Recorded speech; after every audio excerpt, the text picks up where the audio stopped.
Hello, welcome everyone to Court of the Rings on twitch.tv/LotraStream. I'm your community manager, Kurt Oven. I'll be with you for the next hour. Hanging out, I've got a little bit of news, but really next week is the big sales week, and then the week after that is a whole bunch of stuff coming out and done. Also, there's a really awesome thing happening this weekend. Nonetheless, I'm going to have a little bit of news, and then I'm going to be in-game. We are running through Legacy of Morgoth, the Song of Waves and Wind. We really just got prepared to head out on last week's stream, and I think we're going to be actually starting to get into a little bit of the action here this week. So, welcome everyone. Hope you're having a good weekend. It is cold. It has been rainy and windy here in Massachusetts. It is a chilly, like one of those days where you just get kind of chilled in your bones. Day for hot tea and things like that. So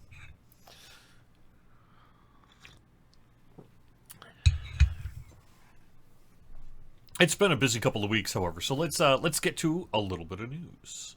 First thing I wanted to do though is put, if I can,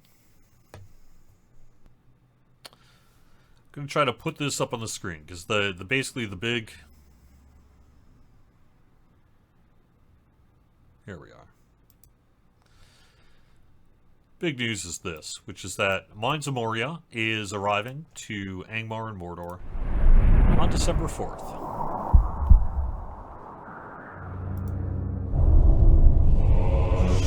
There are dark places in the world. Places forsaken long ago. But they do not lie undisturbed.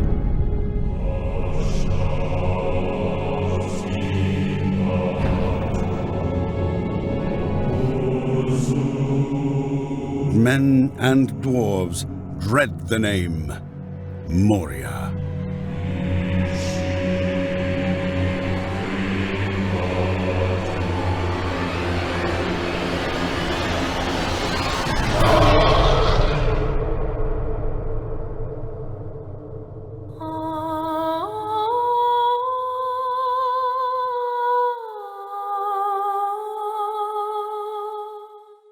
You may have noticed that it's a bit of a blast from the past. And the reason for that is it's actually archival video. We were going through, because Mines of Moria was a pretty, big deal for then Turbine back in the day, and that there's a whole bunch of kind of high quality assets and stuff that got made for Moria and Rohan and some of the others as well. And we were going through the archives, I don't know, maybe a couple weeks ago now. Maybe even a little longer than that, and just looking for things that we could maybe repurpose, and we stumbled across that, and we were like, oh man, we should use that for our release date announcement trailer. And yeah, it was pretty cool. So of course some of the stuff we can't use anymore. Some of the stuff it wouldn't make sense to use anymore, and some of it maybe we can. So it was really cool to be able to kind of bring that out once again in a really nice high quality version on YouTube.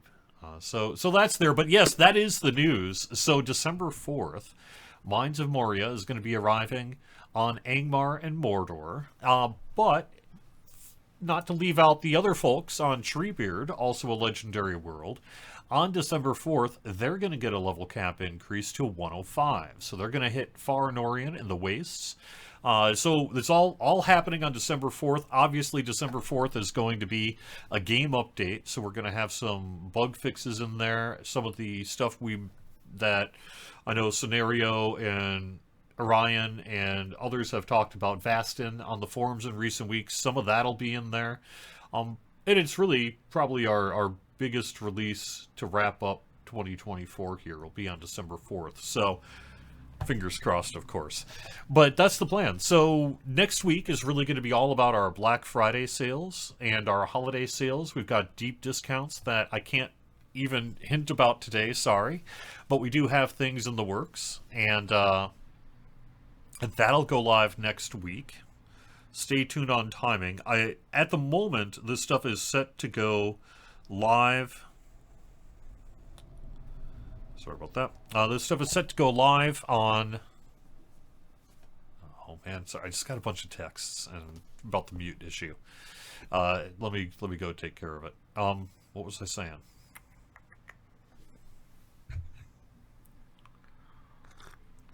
Oh, on Black Friday sales, I'm not sure. Right now, it's set to go live basically start of Thursday.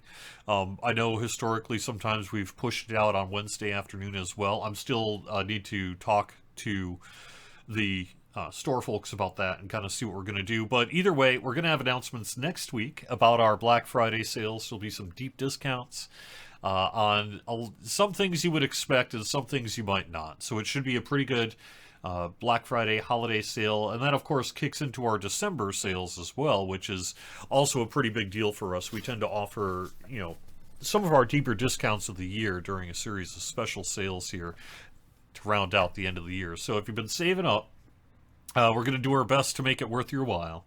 And hope you enjoy that next week. And then the week after that's going to be, really our biggest update to round out 2024. And then we'll see where we go from there. We've got Yuletide hitting and the typical holiday-related things. So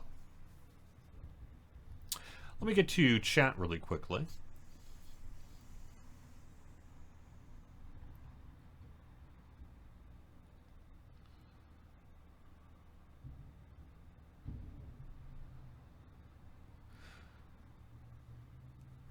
So I don't think so. Someone is saying basically, am I had to worry about FOMO if I'm not playing on a legendary world? I would say FOMO is always personal to you. So whether I should tell you to have FOMO or not. You said that you've basically just been testing the game. By that, I am here to understand that you are perhaps a brand new player who joined us in part because it is a free game to play, and you've been checking it out to see if you want to, support us, really keep going on it, something like that. I think in your case, I wouldn't worry so much about the legendary worlds. I think it would be a great opportunity, however, if you don't mind spending a little bit of money. I think becoming VIP and joining the players on Angmar and Mordor would be a pretty good time to do it, really, because there's still a lot of players at level 50, and you'll be able to experience the story as it unfolds with generally knowledgeable players who are also playing it for the first time on this fresh world as yourself. That does require, a subscription. So if that's not an option for you for what choice or other reasons, then I really wouldn't worry too much about it, because things like say Angmar and Mordor, for example, doesn't have Legacy and Morgoth right now. Granted, if you're a brand new player, you probably aren't hitting Legacy and Morgoth anytime soon unless you choose to Valar up or something like that. But I would say as a new player checking out the game, all the existing worlds, just play one of the worlds you can play right now for free. Check it out, give it some more time, see if you like it. But I would say if you don't mind spending a little money with us, then perhaps that might be something to consider, is whether now might be a good time to join us as a VIP and play on those worlds. But you won't be missing out much. You'll be missing out on the experience, of course, but in terms of, say, like, items, the rewards, things like that, you'll find all that stuff on the regular worlds, with maybe a few exceptions.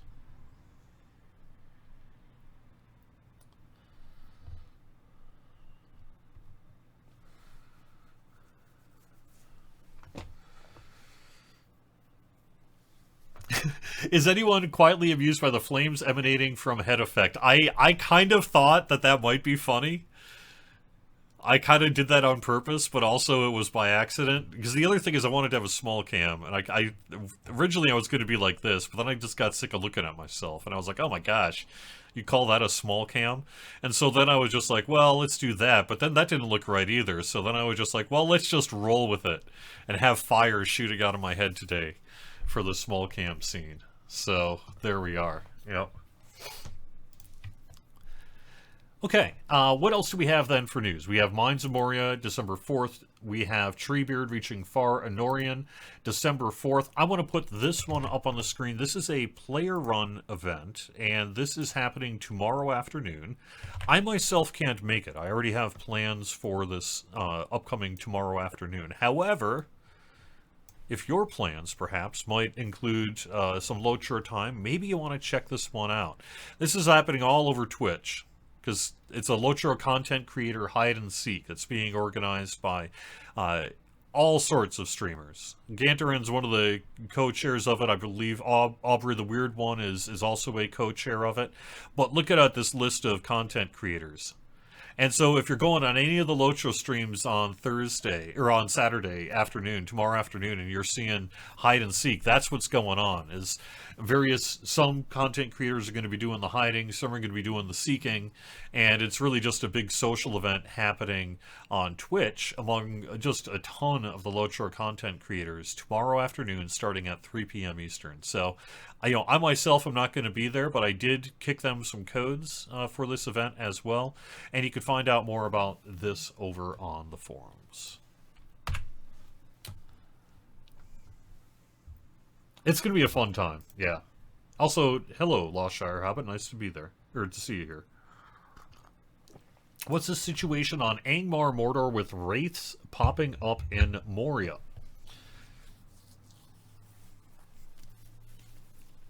That's a good point. So I didn't include that for the news bit, but we are doing our Bullroarer of 42.2. So let me put that up on the screen and then get to your question.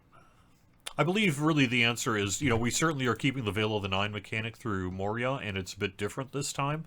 So if you're seeing kind of old school race in a place that doesn't make sense, perhaps it's just due to this state of the Bullroarer. But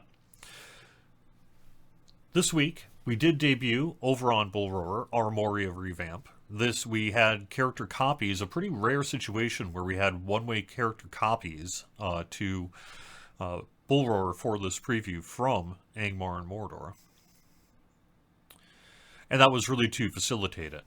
But you can see there's really just been a bunch of work done on Moria, including the travel network. And then we have, with the Veil of the Nine, really these Moria Orc Assassins, which are sort of the Moria version of the Veil of the Nine. And then you can see in this preview, we've already made some Ring Wraith changes. We've reduced Ring Wraith health by about 30%. Skill damage, particularly for the high spike skills. Wraith portals are now going to last 30 minutes. The Wraith Arena will now teleport all players out shortly after victory or time expired.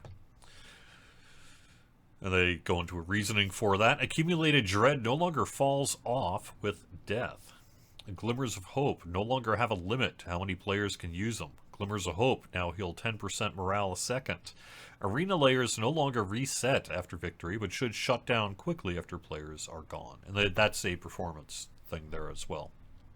But you can see, and then on top of that, we've got a bunch of things from the beta that you can take a look at over on Bullroarer.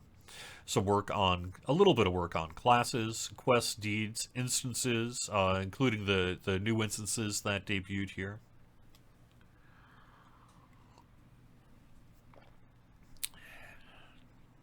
Even managed to squeeze in a little bit of PvMP work. And a lot of what you're seeing here is what's going to be in that December 4th patch. Per usual, there may be some parts that don't make it, but in general, that's what we're looking at here. All right, there we go. So to your question about why maybe some wraiths you're seeing on Bullroarer, that's probably just an artifact of the fact that we're previewing it, and it'll get fixed. No, Boromund. Bullroarer is not running on 64-bit. We actually had to even mention that, just to set player expectation. That even though we were able to do character copies from Angmar and Mordor specifically for this Bullroarer preview, we had to do some trickery to make it happen. But it worked. But Bullroarer is a 32-bit game world, so it's going to run like a 32-bit game world.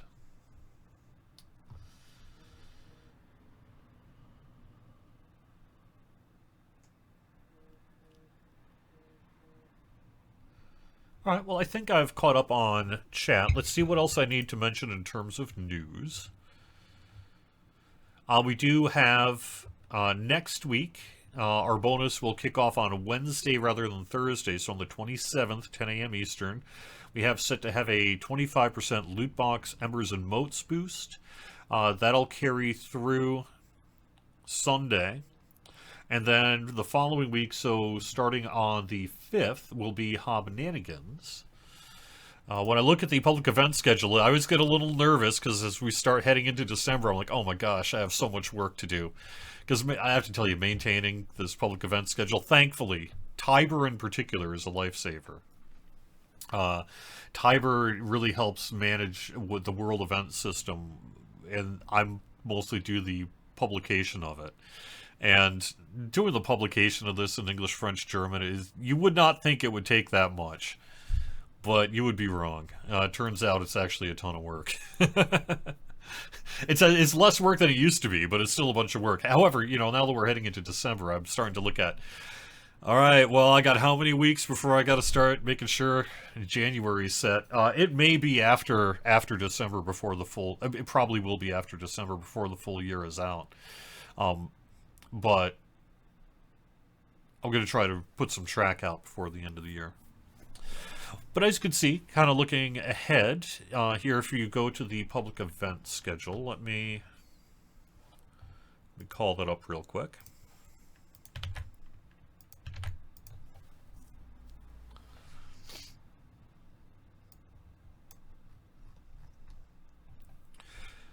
So like I said, this week end is a 25% XP boost, and that goes through the 24th.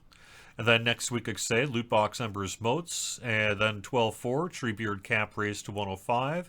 5th, Hobnanigans. The week following will be Yuletide, and that's going to run through January 5th.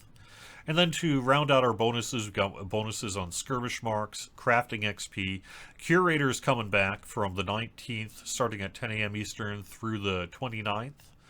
And there you go. We have a special VIP event boost happening between the 24th of December and the 29th of December. And then as announced on the forums and elsewhere this week, let me actually call up the documents so I make sure I get the verbiage correct. But Rowan Raspberry is back as of this week on top of Filbert. Both Rowan Raspberry and Filbert Fig are going to be available. Nothing new on Rowan Raspberry, but we heard your pleas. We've been seeing on the forums and elsewhere basically, hey, just could you please bring Rowan Raspberry back because there's stuff I want to buy even though if there's nothing new. So we were like, okay, we can do that. So we did that. So Rowan Raspberry's back, and then we'll debut in January with actual new stuff.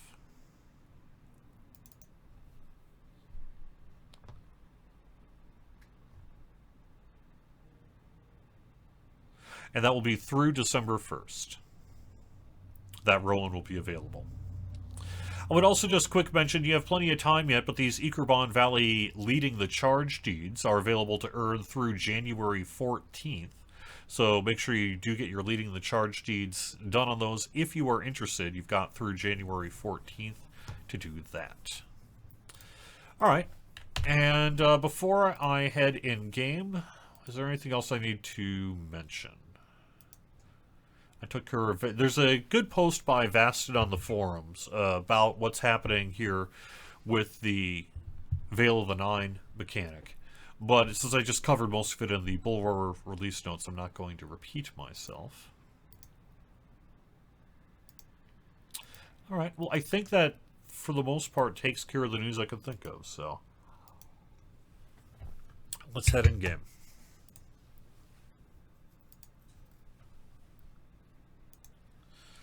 I talk so much. I talk so much that I kicked back to CareGen.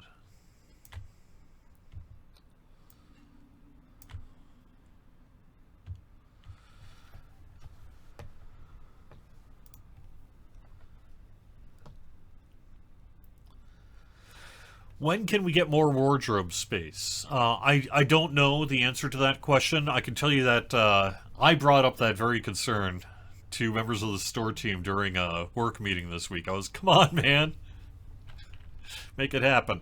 But it's not necessarily up to them either. I think the option is I think we are at the point with additional wardrobe space where once we start offering more, and we do want to offer more, I think there's going to be some user interface work that has to happen. I don't think the current container, as it were, is going to be able to take additional space. So I think we're going to have to do a little work on that. Lizzie is currently asleep behind me, underneath the table that the lamp sits on. So she's hearing us, but is choosing not to make an appearance.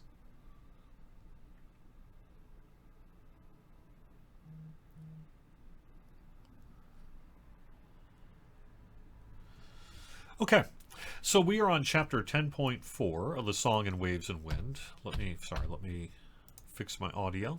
I had it turned down for the stream. There we go. It is very good to see you again, my friend.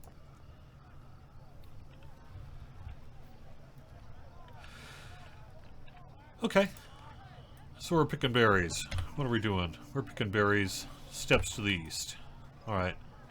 What? Steps to the east? You mean I can't just jump off something?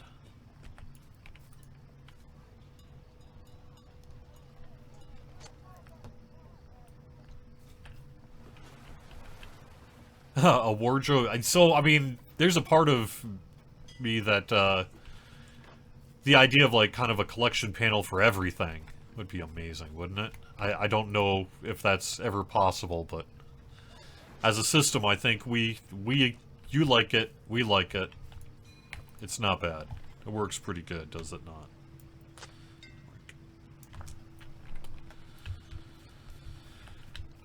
But the ability to take wardrobe or something is... I have no idea on the technical capability of that. I'm gonna say probably not, or we probably would have done it. But maybe. Maybe.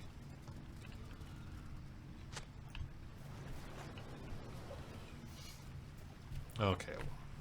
Where is the last one?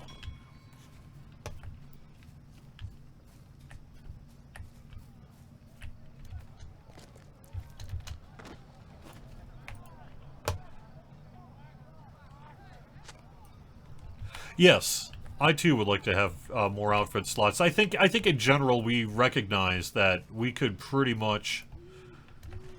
There are enough people who would pretty much are interested in picking up as much as we're able to offer. And I think that there is a understanding of that. It tends to be more technical considerations than others that drive Thank this. you. These should provide the amount of pigment for which I was made responsible. I had thought Galen would be back by now, but he isn't. He may still be at Kentaglim in the northern reaches of a place called Kamrabazur in Umbar Mach. I overheard him talking about having to go beneath the city for some reason. Perhaps... Okay, so I need to go to Umbar Mach, huh? Kamrabazur. Okay, well, where's the nearest doorway?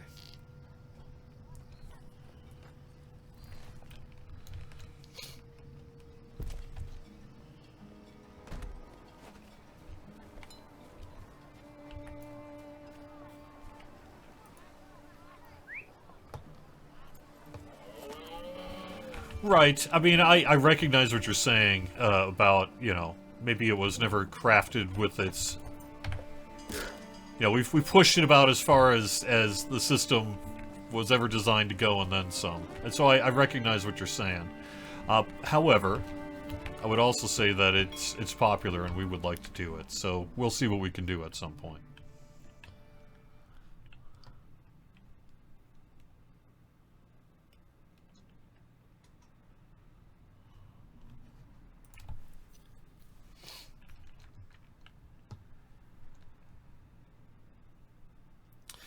Fortunately, my live stream is showing as unstable. I really don't know what my computer problem is at the moment. It's just something that's been happening in recent weeks, so I don't know. I guess I'm not quite sure. I'll have to... My suspicion is that I've basically got too many stream elements loaded up in active memory in XSplit. So I'm gonna have to go and solve that by basically reculling through and redoing all my scenes and kind of do it with an eye toward resolving some of these issues. See what I can minimize, as it were.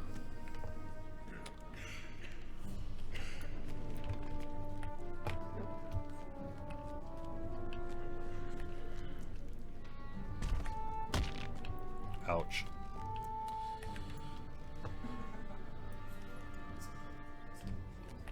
Alright. May the seas be cold and the winds fair. Okay, let me figure out which one I need to get to. Alright. Well, I guess I'm actually there, aren't I? I'm just gonna have to ride on out, I think. Oh no, here we go. Ken, take me. Yeah, that's right. That was in the quest text.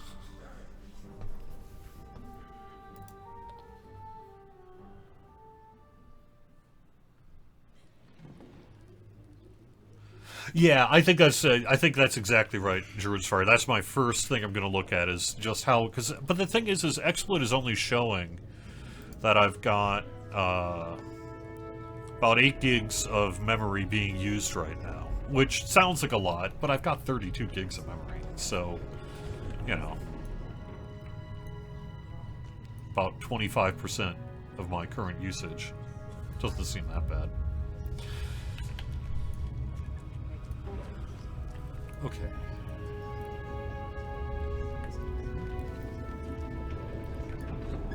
Yes. Oh, I am in no danger. I've come to the passages beneath the city to search for a book. Has any student already finished the task I set before him? Yep, he did. I suggest that Galen might answer your questions about the lands east of Umbar. Galen looks at me crazy. It's true, I could. But there is still the matter of this misplaced book, and I can answer no questions until you've recovered it. Ooh, wow. Okay, so here's a test of Cordovan's ability to say words out loud. Kanesh Tubuhara.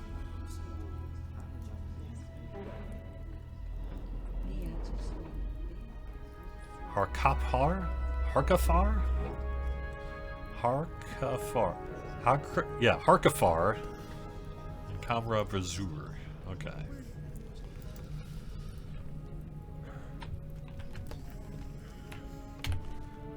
Some words.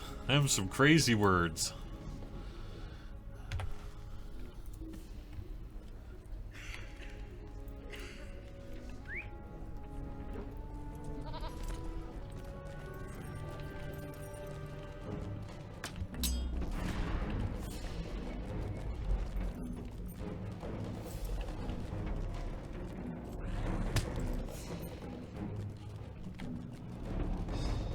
The good part about how bad I am at pronouncing Tolkien language is that there is someone who is actually good at it on after me.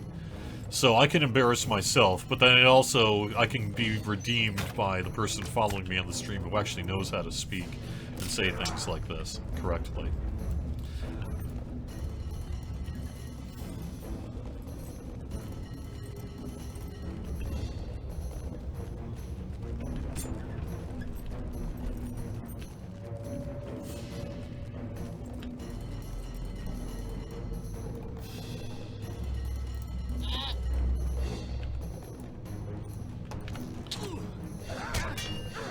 Oh, shoot.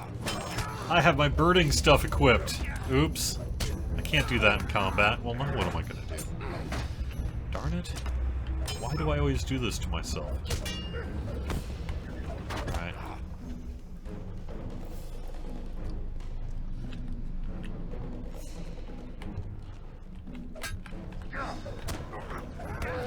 Alright, well, I was gonna have to get defeated, and then switch weapons if I can.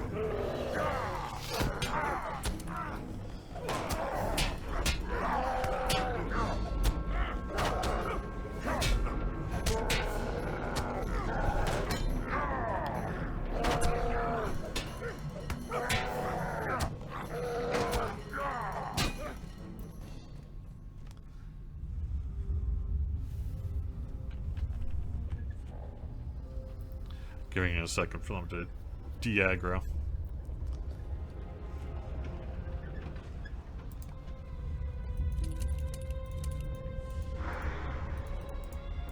Okay.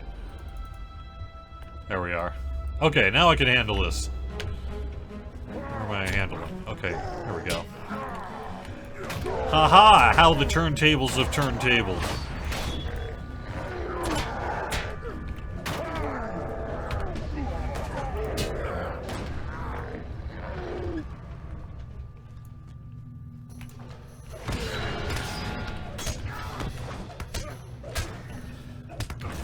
You have no idea how often I do that off camera, to be honest. Someday I should actually do something about that. I don't know, get a new brain or something. You can probably do that these days. Alright, there's our book.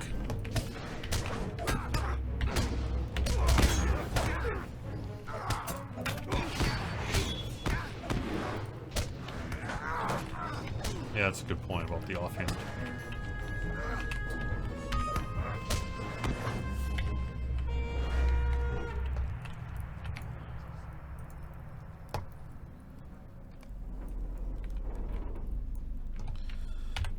Where is that? No, that's not it. Do I already have it equipped? No, I do not. Alright, well.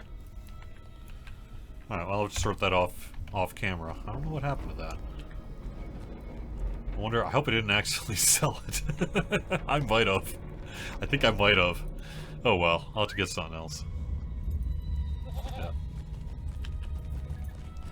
I was doing a whole bunch of inventory management 2 nights ago, I guess. I think I might actually sold my offhand. This is an Umbar mock. That's where we are right now. This was from the follow-up to the Corsairs of Umbar expansion, and it's part of what we're running right now is Legacy of Morgoth. This area is publicly accessible to all, but it debuted with Corsairs of Umbar as a follow-up to the Umbar mock region, the underneath the city. And we're basically getting things ready to trek out to the east toward Harad. Beneath the surface. Thank you. That's the name I was trying to think of. Sometimes in-office nomenclature takes precedent, and then it can become difficult to remember what, because we just called it generally Umbar mock.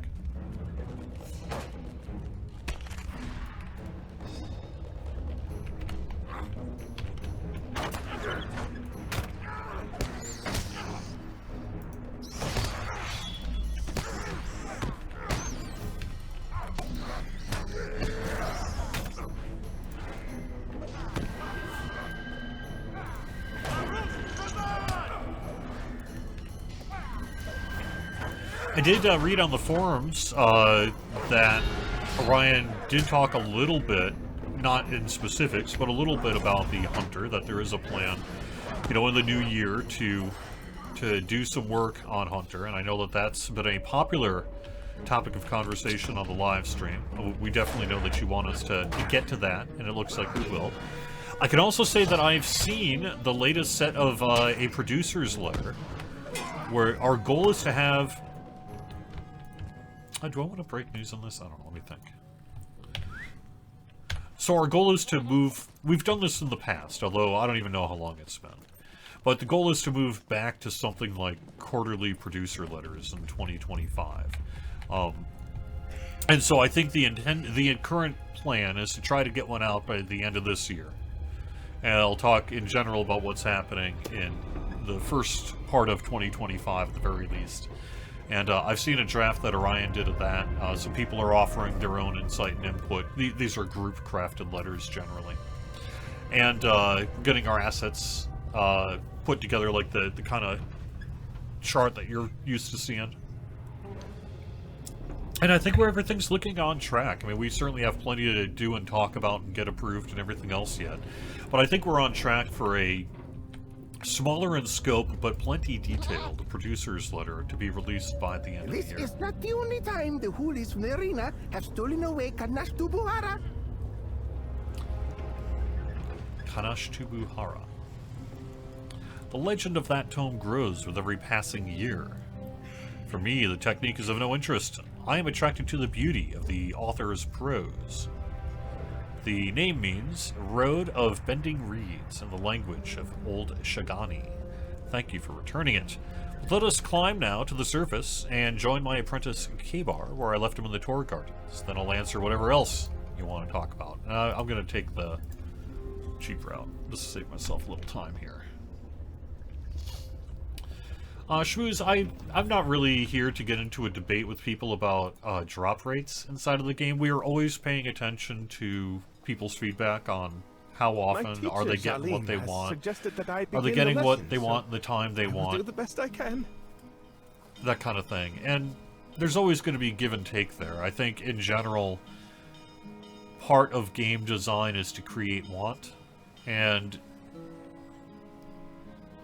part of being a player of video games is to achieve that, your own wants. And sometimes those things are never going to always align. But we're always taking a look at what we need, and I would suggest that if you have specific pieces of gear that you're not getting, that you feel the drop rate needs to be adjusted for, feel free to express that on the forums and elsewhere. Already you have betrayed your lack of knowledge, young Kaibar. Near Harad, you name that land, but you speak in error. That is the Gondorian name for the place. Indeed, Harad is an Elvish word. It means south.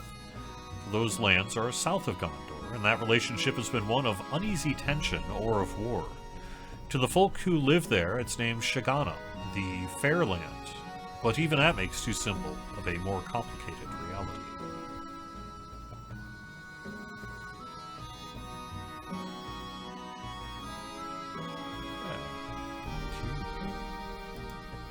Tales from long ago speak of a green infertile land threaded with mighty rivers. The men who came to that place worked the land, crops thriving, and they harvested valuable spices and rare wood from the forests, etc. That was long ago, however. The wealth of Shagana was like a campfire set upon a hill, and covetous men saw it from far away and hungered for the spices, rare woods, and such. These men came from even further south, and Jamont, which my student Kabar might call Far Harad, but they came too from Khand in the east. They came from other directions as well, from the west and from the north. They came from Numenor, and later from Gondor. The Shigani number these among the cruelest oppressors.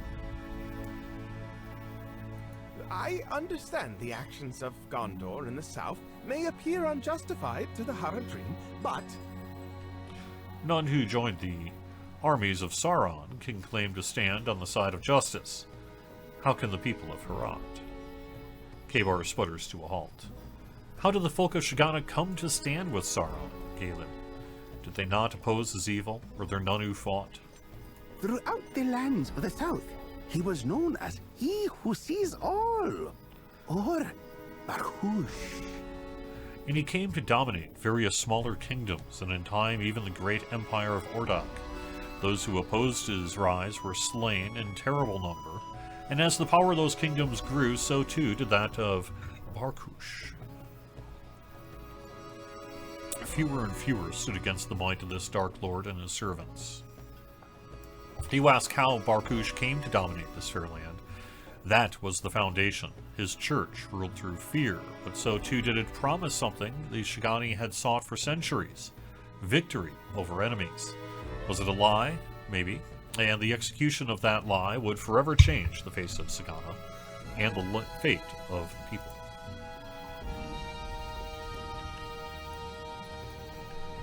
Okay. Down the stairs to the east. There we go.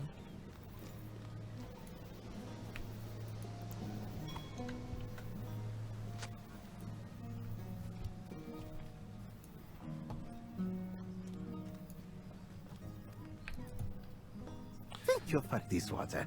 It will prove most helpful with my demonstration.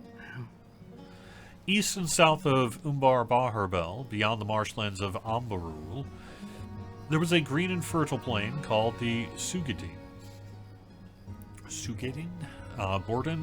Bordered on the south by the river Usal. That waterway formed a natural barrier between Shikana and the lands where originated the great southern empire of Ordok.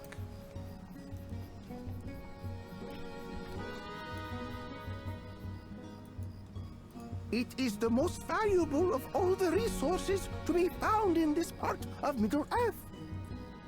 More valuable than any of Lady Harmalak's golden coins or the Abashal prized by kinsman Koltek and the Timamor dwarves.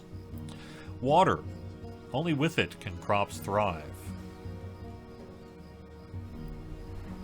It can serve as a barrier, and if that barrier disappears, Galen falls silent, considering the ground by his feet, where the water he poured has already soaked into the gaps of the cobbles.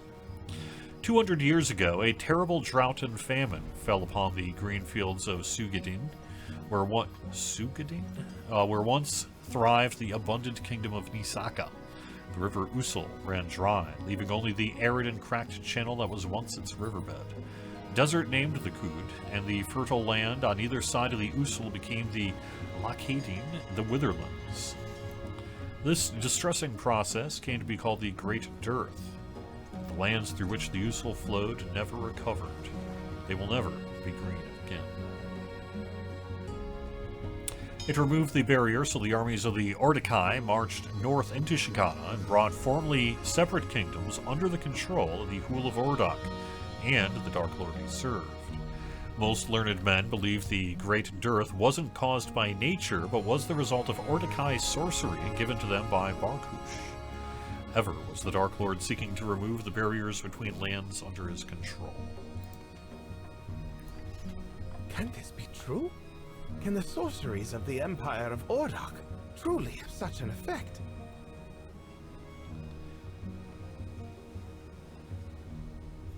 Yeah, is the answer to that one.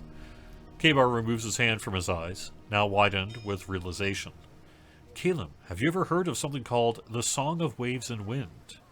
Could it be some tale or legend of Sauron or of Ordok? Might it be related to the Great Dearth that dried the river Usul and brought the desert to Shigana? The Song of Waves and Wind. No. I'm not familiar with such a tale or legend as that. Alright, so dude, you have to hit L. The lands to the east and south of the Cape of Umbar contain many mysteries, and the histories of the people who dwell there are complex. It could be the mention of such a thing is simply buried or lost to time.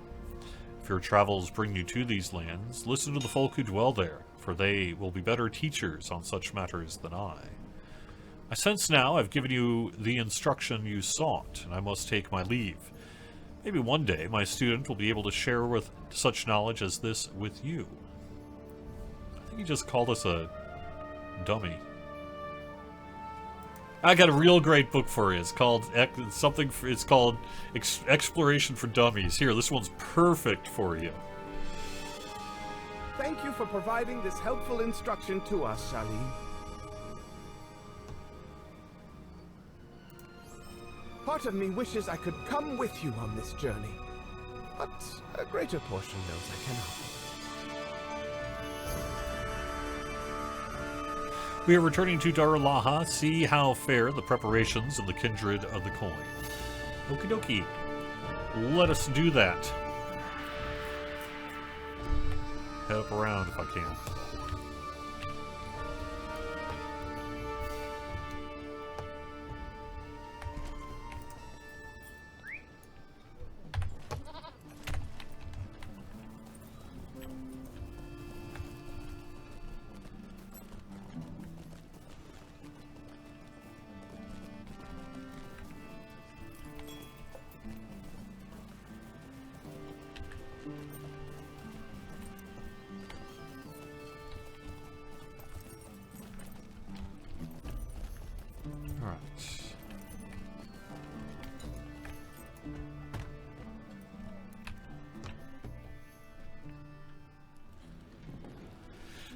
I have to get to the post office myself.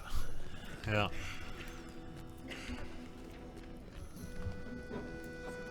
Welcome, Sam.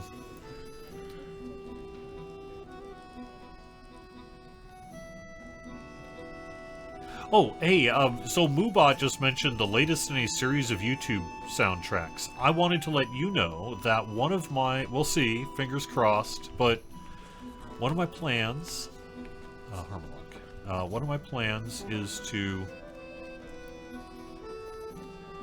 get the Corsairs of Umbar soundtrack out around Thanksgiving, for the Thanksgiving weekend.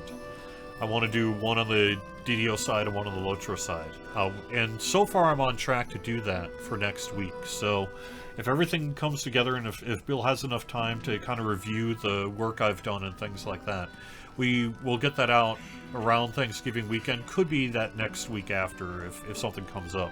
But we're on track to start updating more of the soundtracks and get that up to date through the end of the year. So if you are a soundtrack fan, it should be a pretty good one for you. That my words are mere suggestions and not commands?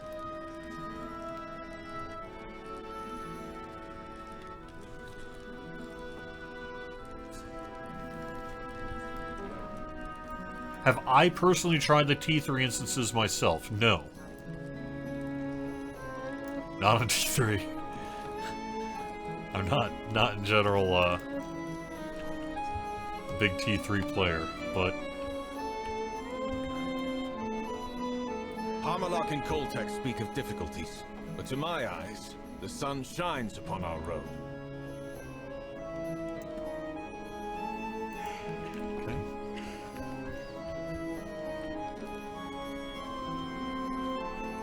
But also, my game time has been exceptionally limited in recent weeks because of things that are happening in real life. Other priorities that have nothing to do with my work or the game. But also, because I've been doing a whole ton of Extra Life stuff. So a lot of my game time is being replaced by Extra Life stuff right now. I'm about maybe a third or so way through the entire list. I just crossed 260 something, I think it was.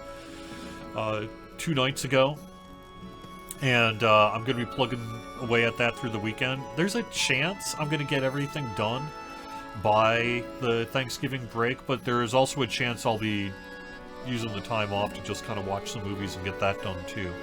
But we should be on track to get everyone their stuff roughly by early December, if not the end of November here. And then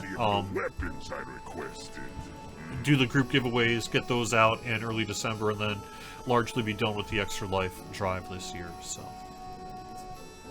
well, he can't yet leave because he needs to meet with peeps. I need to meet with peeps.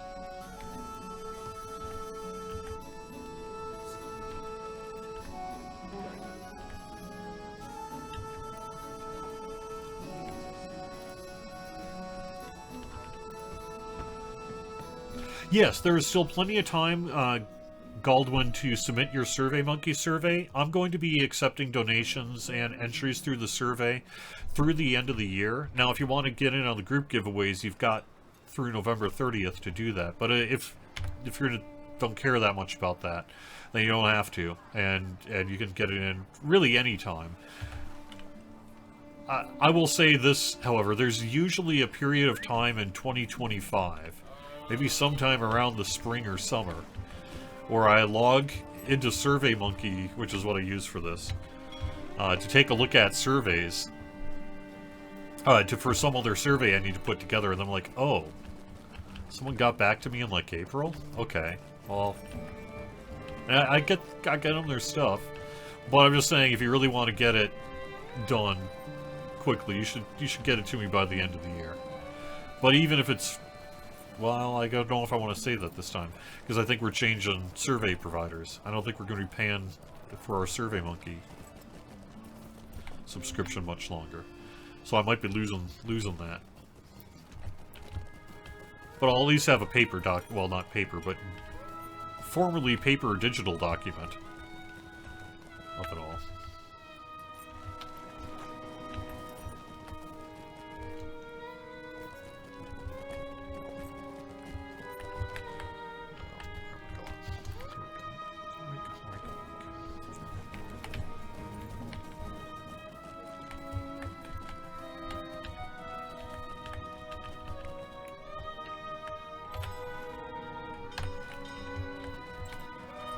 we are.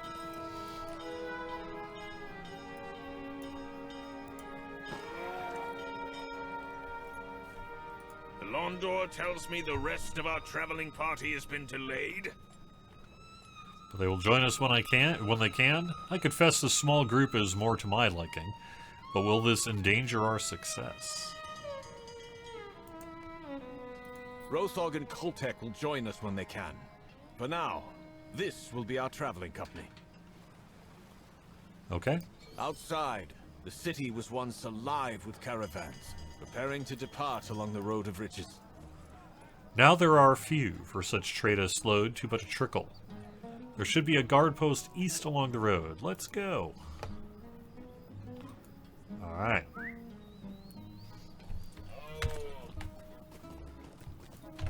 We are heading... Where are we headed? Yep, heading east all the way east along the road.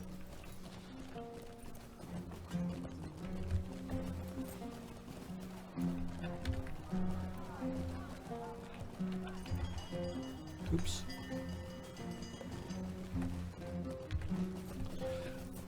Took a wrong turn into Albuquerque there. Alright. The donation total, last I looked at, had crossed a little above 35,000, which is an incredible year this year for Extra Life. And that does mean it takes a little longer for me to get back to everyone, but I'm enjoying it. It's been cooking along just fine. Generally what happens is, you know, sometime at night when I've got a couple extra hours, I've been trying to do it at least three or four times per week. So, you know, about 6-8 hours a week. Just going through and plugging in codes and getting people all their stuff back. And that's what I've been up to. And it's been working just fine, so. Still need to go east. It's the other coin. 36,702, thank you. Yes, Bill Champagne did do the Legacy of Morgoth soundtrack.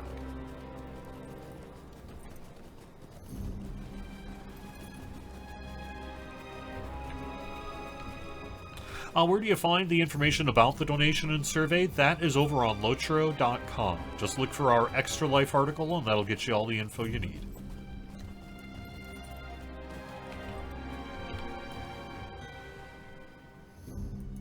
What brings you this way, travelers?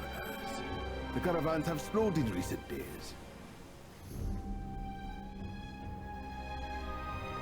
I've had little company, save for the sandflies. Bellandor of the Fleet Fast, this is a pleasure and an honor. Kindred had spared little thought of me or Huta since we were sent to man these posts, but there we go. Alright, well, let's swat some flies.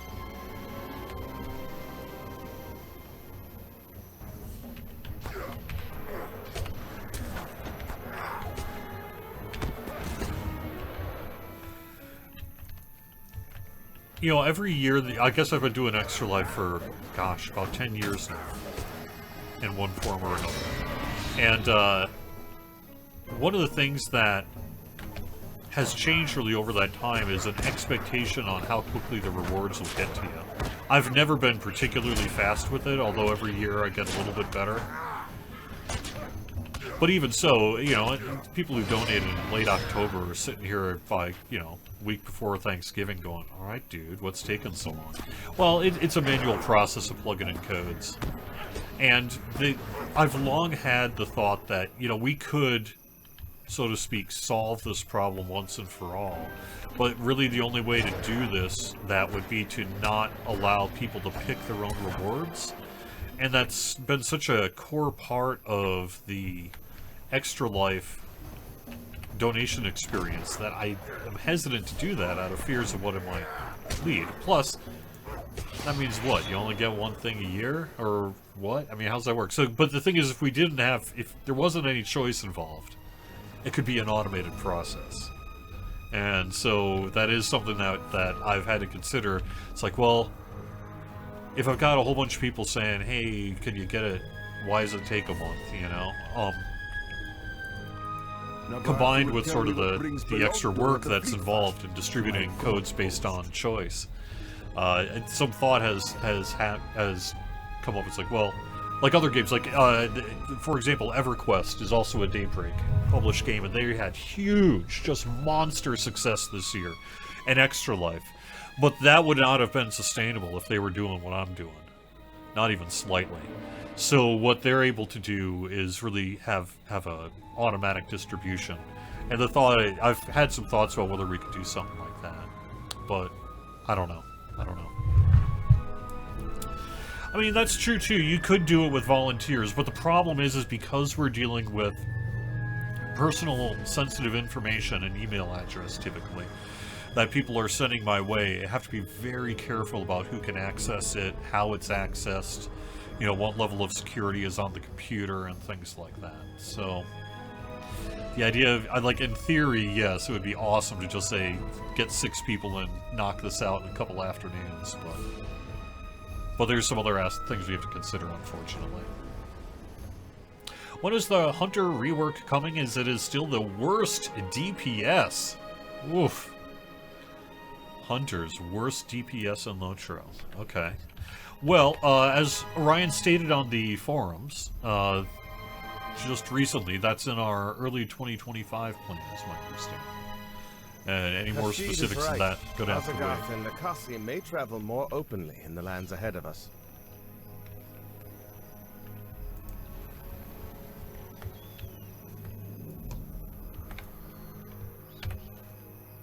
Alright, so we're heading on out just a little bit further.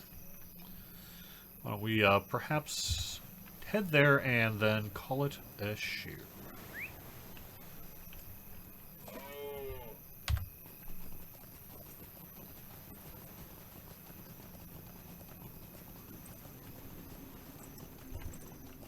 Using an AI tool, I'm going to say I ain't touching AI with a 10-foot pole. Just saying that for the record here. It may well be that we're going to live in a world where all this AI stuff is just part of life. You won't even notice anymore because it's just going to be baked into your cell phone and computer and everything else. But am I using an AI anything? Hell no. So.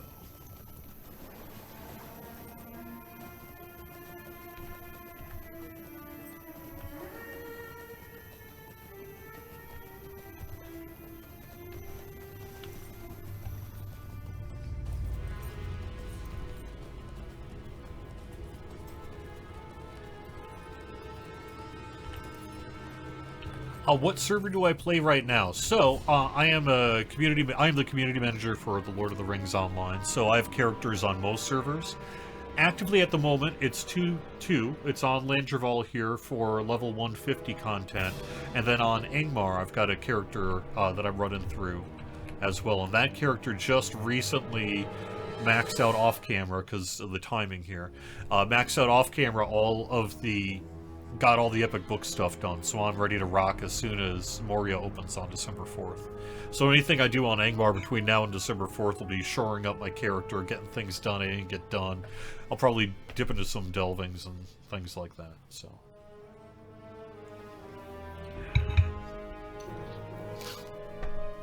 I think the Ghost Bearer is account-wide, but I don't know. I don't know. It's a mix. The reward list is a mix of bound to character and bound to account delivered, singular delivered. It depends on the date of creation, who made it, where it came from, etc. And the nature of the community loot list is sort of a grab bag for that kind of thing. And ideally there would be some thought in the world where I'd love to see most of it all get consolidated into one thing.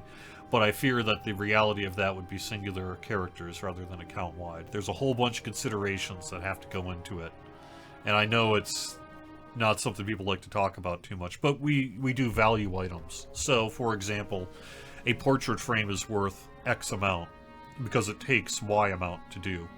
And so if you price something cheaply or less expensively, it tends to sometimes be per character so that it better meets its cost of creation, whereas bound to account, you tend to have a much higher price point on, because it's really just a one-and-done purchase.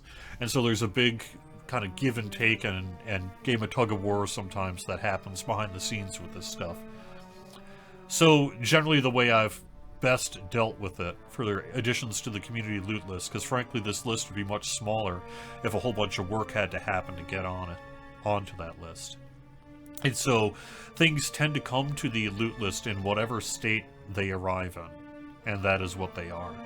So it ultimately, because these are all just kind of cosmetic fluff items that are not directly related to like monetization and things like that, these are just things I drop in game and things that you can get from Extra Life where you're spending money, but that's not why you're donating to Extra Life, hopefully.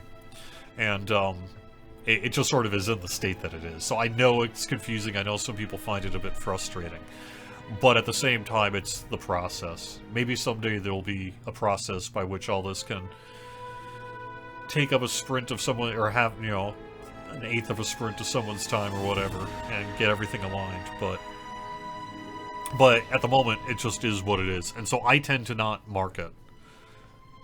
If ultimately a receipt of an item is... If your happiness of receipt of the item, of a community loot list item, is dependent on whether it's bound to character or bound to account, then maybe don't make that choice, you know? Don't pick that item if that's the concern. Or, you know, because it's just going to be is what it is. So. How long have I played Lotro? I started playing Lotro, I guess the first time I logged into the game was around 2011. And then I've been playing it as the community manager for the Lord of the Rings Online since 2017. And again, just to make sure I reiterate on that community loot list, part of the reason that list can grow every year is because we're essentially taking orphaned items and throwing them onto there. And if there has to be a development sprint, like, structure to update the item before we do it, a lot of times that stuff ain't gonna be coming. So, alright. Will we hear more about 64-bit servers in 2025? Yes. Yes, I would expect we'll have a whole lot more to say about the 64-bit servers, our plans for new content on the 32-bit servers, and a whole bunch more about 2025.